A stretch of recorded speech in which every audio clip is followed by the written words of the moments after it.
Vamos para mais um estudo, então. Romanos capítulo 7 ao 9.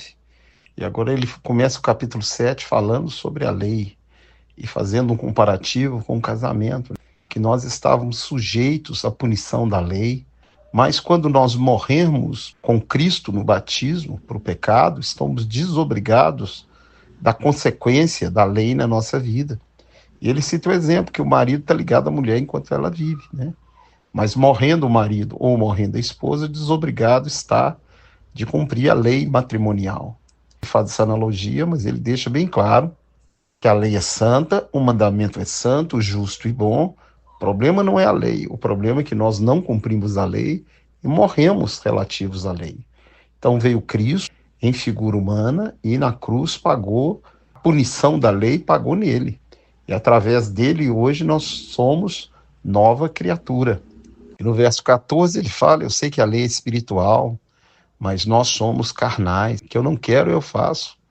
Nem eu mesmo entendo o meu modo de agir, porque eu sei que na minha carne não habita bem nenhum.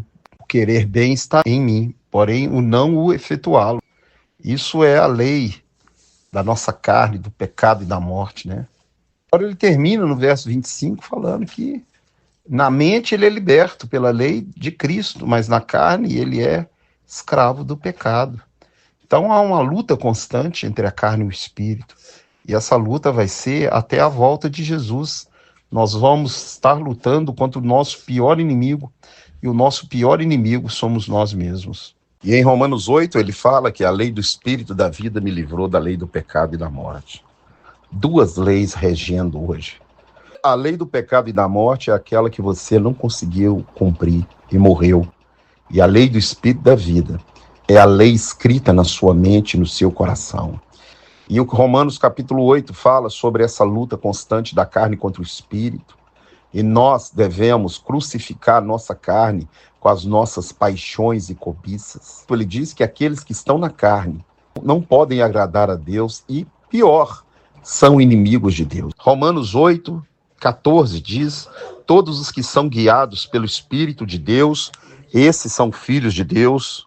O filho de Deus não consegue viver na prática do pecado, porque quando ele peca, a lei do Espírito da vida, escrita no coração e na mente dele, freia ele, mostra para ele o caminho correto. Uma pessoa que obedece à palavra de Deus, ela é guiada pelo Espírito de Deus. E fala em Romanos 8,15, porque você não recebeu o espírito de escravidão para viver outra vez atemorizado, mas recebestes o espírito de adoção de filho, do qual clamamos Abba, Pai, e o próprio Espírito testifica com o nosso espírito que somos filhos de Deus. O pior medo do ser humano é a morte. Jesus te libertou do pavor da morte, porque você agora recebeu a vida eterna. Diz que o vosso espírito, alma e corpo sejam encontrados íntegros e irrepreensíveis na volta do Senhor. O seu corpo vai para o pó, o espírito volta para Deus, mas a sua alma vai para julgamento. E todo aquele que nele crê não é julgado para condenação, é julgado para galardão. Leia 2 Coríntios 5,10. Então, nessa manhã, faça uma reflexão na sua vida.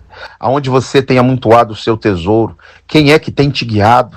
É a sua carne ou é o espírito? No verso 17, ele fala, se somos filhos, somos também herdeiros de Deus e co-herdeiros com Cristo. Se com ele sofremos, com ele também seremos glorificados. A vida do cristão é uma vida de provação, é de vitória, mas é de luta. Nós teremos lutas, nesse mundo nós teremos aflições, mas tem de bom ânimo. Jesus venceu o mundo e com ele nós somos mais que vencedores. Em Romanos 8 também diz, sobre a criação, está aguardando a revelação nossa como filhos de Deus. E a Bíblia também fala sobre os intercessores que nós temos. Em Romanos 8, 26, fala que ninguém sabe orar como convém, mas o Espírito Santo de Deus intercede por nós com gemidos inexprimíveis. Jesus também é quem nos justifica e intercede por nós. Você hoje fique sabendo, você tem dois intercessores.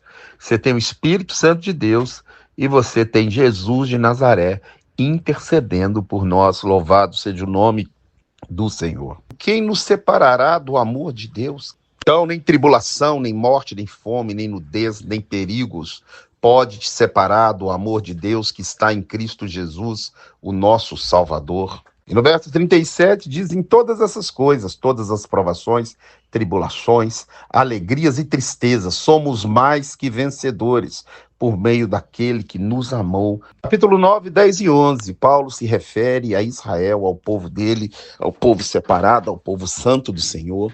E ele começa falando: será que Deus rejeitou o seu povo? Porque deles vem o patriarca, deles vem o Cristo, deles vem o nosso Senhor e Salvador.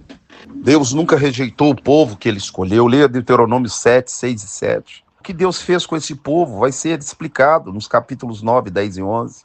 E muitas pessoas pegam esse capítulo 9 para dar margem à predestinação. É porque nunca leram a Bíblia toda, ou então não conhecem ou querem justificar os seus pecados numa doutrina de porta larga, uma porta uma vez salvo, salvo para sempre. Leia Mateus 24, 12. Aquele, porém, que perseverar até o fim, esse será salvo. Leia Apocalipse: ao vencedor herdará essas coisas, não é o predestinado. Então, o capítulo 9, 10 e 11, você tem que pensar que Paulo está falando de Israel. E quando ele diz que Deus amou a Jacó e aborreceu de Esaú, é necessário você ler Malaquias, capítulo 1. Você vai ver que Jacó e Esaú ali não são pessoas, são nações. Leia a Bíblia para você não cair em cilada de pastores. No 9 ele começa falando do povo de Israel, deles são os patriarcas, deles o Cristo. Eu não posso pegar isso e colocar para mim, a igreja hoje, que é a mesma coisa. Não é a mesma coisa. Deus trata com os judeus de uma forma e com a igreja de outra. Então no capítulo 9, Paulo está tentando explicar isso. Então aí diz, né, que os filhos de Deus são os da fé. Abraão não era judeu, era hebreu, mas é o patriarca do povo judeu. E judeu não é aquele que é só por fora, mas é o que é por dentro. E Deus encerrou a todos debaixo de pecado. Quando ele endurece o coração de Faraó. Por quê? Porque o cara não tinha lugar de arrependimento. Igual muitos pastores hoje já não tem mais lugar de arrependimento. Blasfemaram contra o Espírito Santo, não tem volta para eles. Você tem que conhecer a cultura egípcia. Entra na internet e vê como é que é o julgamento do morto egípcio. O coração dele é pesado na balança. O que Deus está falando, eu vou endurecer o coração dele, é que quando ele for julgado naquilo que ele acredita, ele vai ser condenado. Provérbios 29, 1. Aqueles que muitas vezes repreendido, endurece a cerviz, será quebrantado sem que haja cura. O faraó e muitos pastores não têm cura. Então esses aí de coração duro, obstinado, Deus usa para mostrar o poder dele. Agora a porta da graça está aberta para todos aqueles que quiserem. E no lugar onde não seriam chamados povo de Deus, sereis chamados filhos do Deus vivo. Deus tem um tratamento diferenciado com o povo judeu. E no 33 ele fala: eis que põe em Sião a pedra de tropeço. No capítulo 10 ele fala: porque o fim da lei é Cristo, é a finalidade. Vai falar que você não tem lei, o que você mais tem é lei. Lá na lei está escrito: não matarás.